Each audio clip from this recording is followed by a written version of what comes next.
नमस्कार मित्रांनो, मुरंबा मालिकेच्या आजच्या भागामध्ये आपल्याला पाहायला मिळणार आहे की अभ्या आता इकडे पायरीवर बसलेला असतो आणि तेवढ्यात पाठीमागून आई-आजी तिथे येते. आई-आजी आता अभ्या व्हिडिओ बघत असल्याचे बघताच आणि कानात हेडसेट घातल्याचे बघताच आता अभ्याला म्हणते की अरे अभ्या, काढ ते कानातले हेडसेट्स आणि आता असा व्हिडिओ काढून काय बसलायस. तर आता अभ्या म्हणतो की आई बघ ना, हा व्हिडिओ किती सुंदर आहे तो. आणि आता इकडे अभ्या मोबाईल बघत असतो. अभ्या म्हणतो की या मोबाईलच्या स्क्रीनने ना अख्खं जग या मोबाईलमध्ये बंदिस्त झालं आहे. आणि लगेच आता आई-आजी म्हणते की बरोबर आहे, त्या मोबाईलच्या प्रोसेसरने तुमचा मेंदूचा प्रोसेसर बंद करून टाकला आहे आणि तुमची विचारसरणी बंद पडली. तुम्हाला कळत कसं नाही आहे अभ्या, असे आता आई-आजी ही अभ्याला सांगते. आणि त्यानंतर आता आई-आजी तेथून निघून बाहेर येते. तर माई आता तो फॉर्म भरत असते आणि तेवढ्यात तो फॉर्म भरत असताना आता आई-आजी माहीकडे येत म्हणते की अगं माही, तू काय करतेस. तर आता माई म्हणते की काय करणार. आणि त्यानंतर आता पेनाचं टोपण लावत माही रागाने आई-आजीकडे बघत म्हणते की कूल ग्रँडमा, मी तेच म्हणते की मी हे काय करतेस ते. आणि आता माही म्हणते की मला आता पुन्हा 12th एक्झाम द्यावा लागणार आहे. एकदा मी ती एक्झाम दिली आणि त्यामध्ये मला 89% पडले आणि तेही सायन्समध्ये. ते ऐकून आता आई-आजी ही माहीकडे बघू लागते. आणि ते 89% मिळवताना माझी काय अवस्था होती ना, ते माझे मनाला माहीत आहे कूल ग्रँडमा. आणि आता माई म्हणते की मला आता ती 12th प्रोसेस पुन्हा करायची, तीही मराठीत येऊन, आणि त्यासाठी हा फॉर्म भरायचा. कसा भरायचा मी, असे आता माही आई-आजीला सांगते. आणि त्यानंतर आता लगेच आई-आजी म्हणते की अगं पण तू तो फॉर्म भरू नकोस, कारण अक्षयला रमाचं अक्षर माहिती आहे. ते ऐकताच आता माही डोक्याला हात लावते. उठून उभा राहत माही आता आई-आजीला म्हणते की मग कूल ग्रँडमा, आता तुम्ही इथे खुर्चीवर बसा अगोदर. आई-आजी खुर्चीवर बसताच आता माही म्हणते की मग आता तुम्हीच हा फॉर्म भरा. तेव्हा आता आई-आजी म्हणते की भरील ना मी, पण माझी एक अट आहे. डोक्याला हात लावत आता माई म्हणते की आता काय. तर आता आई-आजी म्हणते की तो अभ्या आहे ना, तासनतास त्या मोबाईलवर व्हिडिओ बघत बसला आहे, तेव्हा त्याला त्या व्यसनातून बाहेर काढायचं. तर आता रमाने पुन्हा डोक्याला हात लावलेला असतो आणि माही म्हणते की या घरात ना काय चाललंय तीच काही कळत नाही. आणि त्यानंतर आता आई-आजी म्हणते की रमा जर असते ना, तिने नक्कीच काहीतरी आयडिया काढली असती. आणि इकडे आता अक्षय देखील मोबाईल बघत बसलेला असतो. आणि त्याच वेळेस आता आनंद म्हणतो की अरे अक्षय, माझ्याशी तू काही बोलणार आहेस का, की फक्त मोबाईल बघतच बसणार आहे. मोबाईल बघता बघता अक्षय म्हणतो की अरे दादा, आता पाडवा येतोय ना, आणि पाडव्याला मला काय गिफ्ट द्यायचं आहे ना रमाला, ते मी बघतोय. आणि आता आनंद म्हणतो सिंपल आहे. अरे मग तू एक काम कर, तू रमालाच विचार ना. अक्षय म्हणतो की काय बोलतोयस रे दादा, अरे तिला मला गिफ्ट द्यायचं आहे, सरप्राईज द्यायचं आहे, आणि तिलाच मी विचारू कोणतं गिफ्ट देऊ म्हणून. आनंद विचार करतो आणि म्हणतो की अरे हा, ही बरोबर आहे.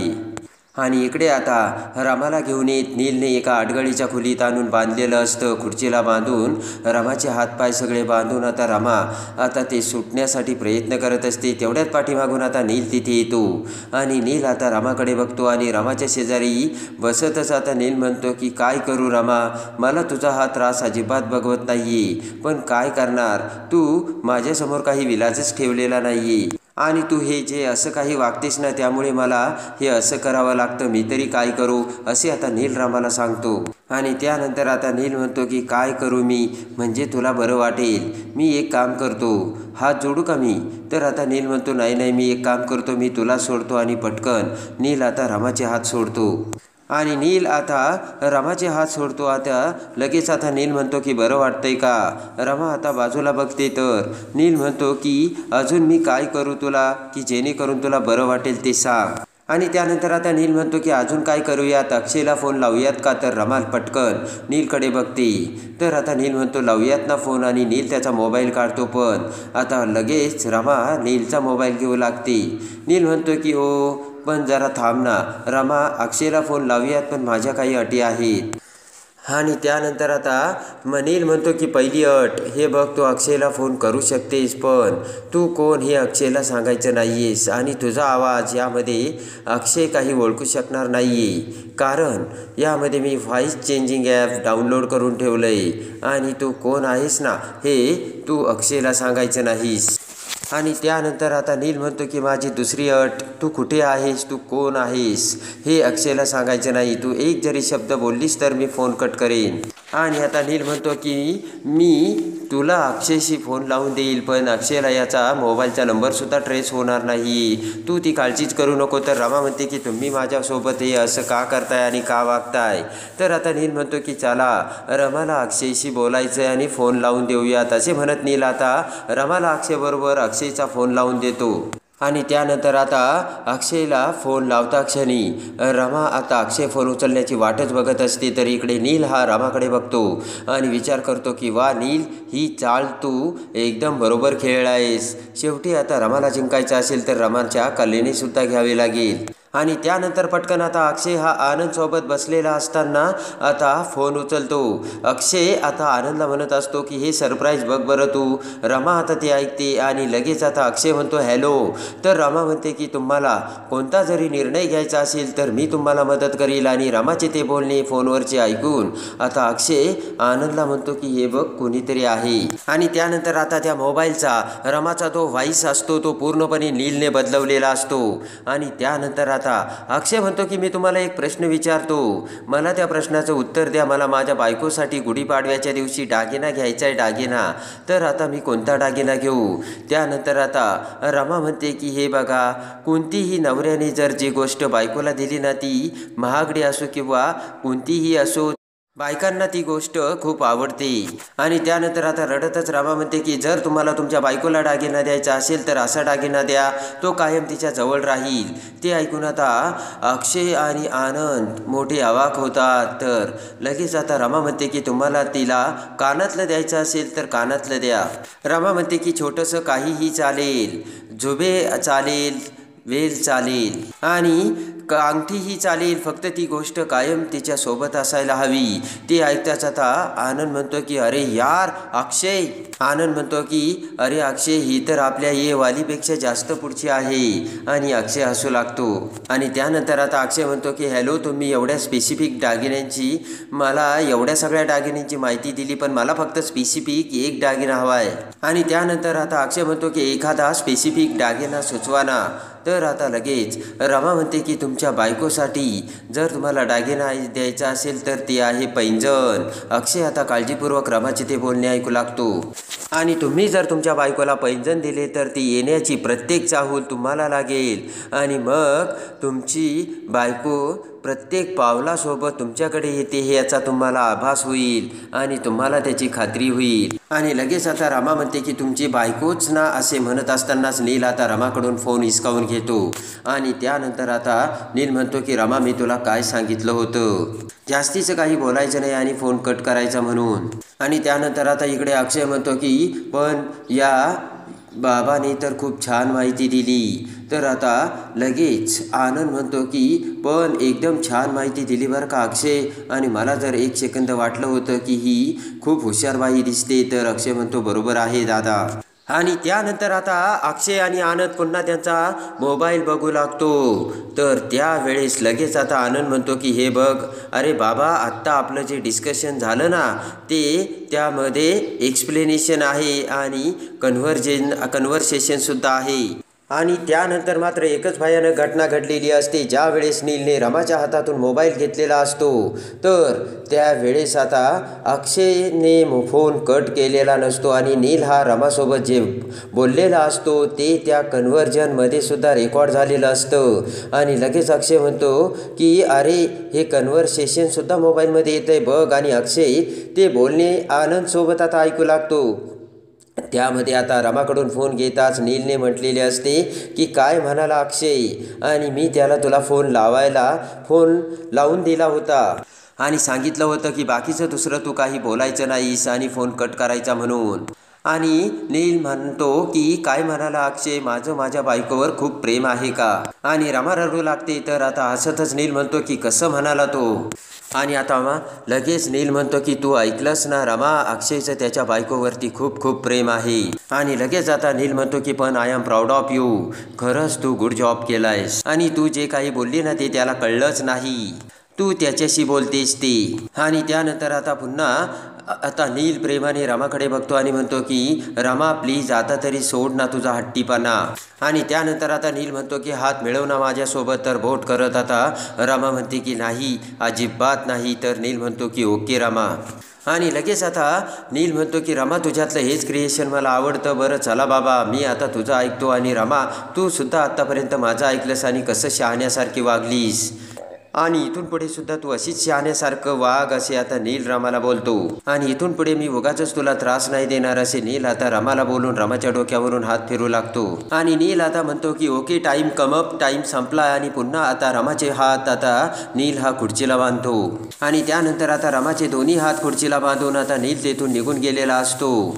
आणि इकडे आता नैना आणि माही ह्या दोघीही तिथे बसलेल्या असतात. आय्याजीने आता आभ्याचं जे मोबाईलबद्दलचं ॲडिक्शन आहे ना ते सोडवायचं सांगितलेलं.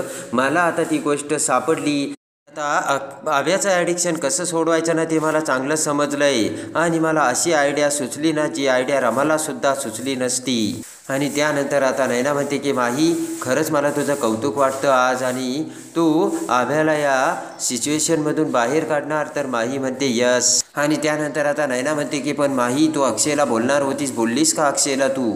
आणि त्यानंतर आता रमा म्हणजे माही म्हणते की मी काय सांगणार त्याला, आणि मी तुला म्हणाले ना मला अजून कन्फर्म नाही आहे. रमाचा ॲक्सिडेंट एवढा मोठा झाला होता की ती जिवंत आहे की नाही हे सुद्धा माहिती नाही. आणि मला मीच कन्फर्म नाही आहे. मला भास होतोय की मी काय करते आणि काय बोलते ते. आणि आता माही म्हणते की असं कसं, एवढा मोठा ॲक्सिडेंट झाला त्यामध्ये रमा वाचू शकते की नाही याची सुद्धा गॅरंटी नाही, आणि ती मुलगी रमा होती का नाही हे सुद्धा माहिती नाही. तेव्हा मी अक्षयला कसं सांगणार. आणि त्यानंतर आता माही म्हणते की सतत मी रमाचाच विचार करत असते, दिवस रात्र मी रमाचा विचार करते. तेव्हा आता चुकून मला भाससुद्धा होऊ शकतो. तर नैना म्हणते की भास, तर आता माही म्हणते हो. आणि त्यानंतर आता नैना म्हणते की माही अगं रमा जर खरंच जिवंत असेल तर तिला शोधू पाहिजे आणि त्यासाठी अक्षयला सांगायला पाहिजे. माहीकडे बघत आता नैना म्हणते की माही तू एकदा स्वतःच्या मनाला विचार, आत्ता तू जे वागतेस का ते तुझ्या मनाला विचारून सांग मला बरोबर आहे की चूक. आणि लगेच आता माही म्हणते की मी बरोबरच वागते आणि जे काही करते ते बरोबरच करते. तेव्हा आता नैना ही रागाने माहीकडे बघते आणि म्हणते की माही तू आमची रमा नाही आहेस, कारण आमची रमा अशी कधीच वागत नव्हती दुसऱ्यासोबत, आणि तुझ्या जागी जर आमची रमा असती ना ती अशी कधीच वागली नसती, असे नैना आता माहीला बोलते. आणि त्यानंतर आता नैना म्हणते की माही तुला खरंच जर रमा बनायचं असेल तर तुला खऱ्या रमाला शोधावं लागेल. आणि त्यानंतर आता माही ही विचारात पडते.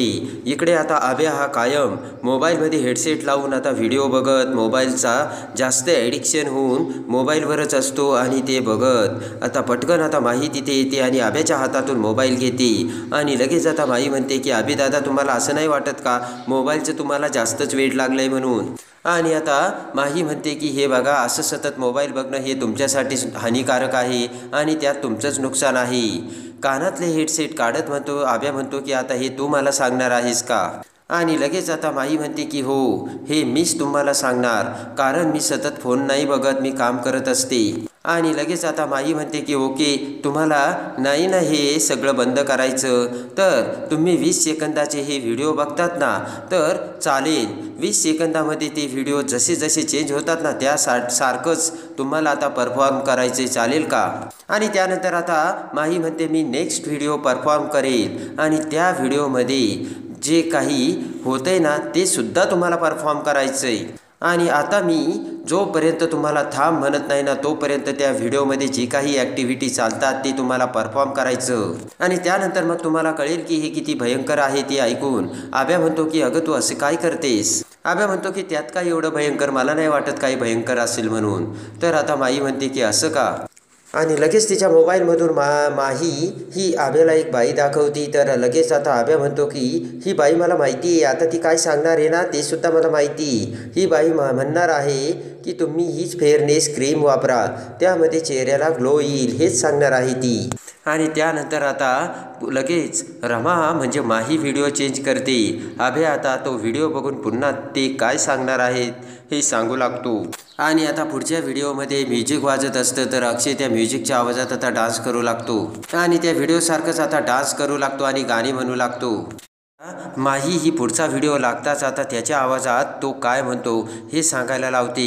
तर आता आभ्या म्हणतो की पुन्हा एकदा रिस्टार्ट कर। इकडे आता देविका ही त्या आडगळीच्या खोलीत रामाकडे आलेली असते आणि रामाचे हात सोडून रामाला आता त्या खोलीमध्ये खुर्चीवर घेऊन येते आणि लगेच आता खुर्चीवर बसवत देविका आता रामाला म्हणते की किती वीक झालीस आणि चल हे खाऊन घे। आणि लगेच आता देविकाने जेवणाचे ताट आणलेले असते आणि ते ताट उघडत देविका म्हणते की चल खाऊन घे। आणि लगेच आता रमा म्हणते की मला अन्नावरती राग काढायचा नाहीये पण मी खाणार नाहीये। देविका लगेच आता रमाला म्हणते की तुझी ही सिंपती आता मला दाखवू नकोस आणि गुमान बोलाने तू खाऊन घे असे दम आता देविका ही रमाला करते। तर रमा म्हणते अजिबात नाही खाणार। आणि लगेच आता रमा म्हणते की तुला मला मारून टाकायचं ना तर त्याची तुला गरजच पडणार नाहीये कारण न खाता सुद्धा मी मरेल। ते ऐकून आता देविका हसू लागते आणि देविका हसतच आता रमाला म्हणते की एवढ्या लवकर मी तुला नाही मरू देणार। आणि लगेच आता देविका म्हणते की चल गुमान बोलाने खाऊन घे। रमा म्हणते की तुम्हाला माझ्यासोबत जे करायचं ना ते मी करणार नाही।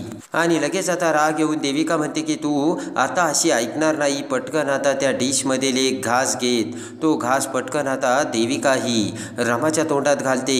तर रमा म्हणते की काय करताय तुम्ही हे आणि पटकन तो घास आता रमा ही बाजूला काढून फेकते। तर देविकाला अजूनच राग येतो आणि देविका म्हणते की काय केलंस तू काय आता अशी ऐकणार नाहीस। आणि रागाने देविका पुन्हा आता रमाचे हात बांधून तेथून निघून जाते। तर आता रमाला मोठा धक्का बसलेला असतो आणि आता तसेच रमा विचार करते की बघा तुमच्या रमाची काय अवस्था झाली आणि रमा तशीच त्या बांधलेल्या अवस्थेत तिथे असते।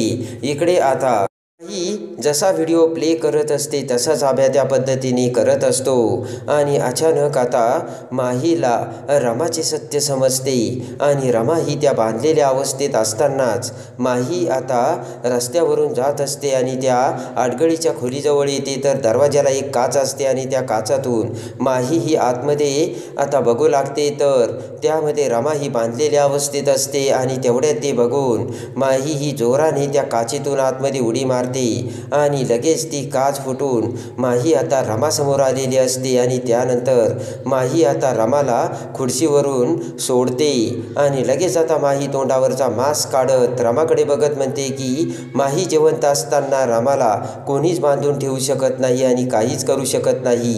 ते वाक्य ऐकताच आता रमा ही माहीकडे बघते आणि माही ही रमासारखी दिसत असल्याचे सत्य आता रमाला समजलेले असते आणि रमा ही तोंडाला हात लावते।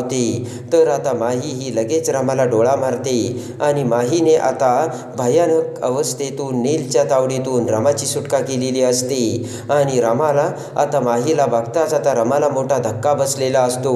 सेम टू सेम आपल्या चेहऱ्याची ही व्यक्ती म्हणजे दुसरी तिसरी कोणी नसून अक्षयची बायको झाली की काय हे रमाला आता याची खात्री पटलेली असते।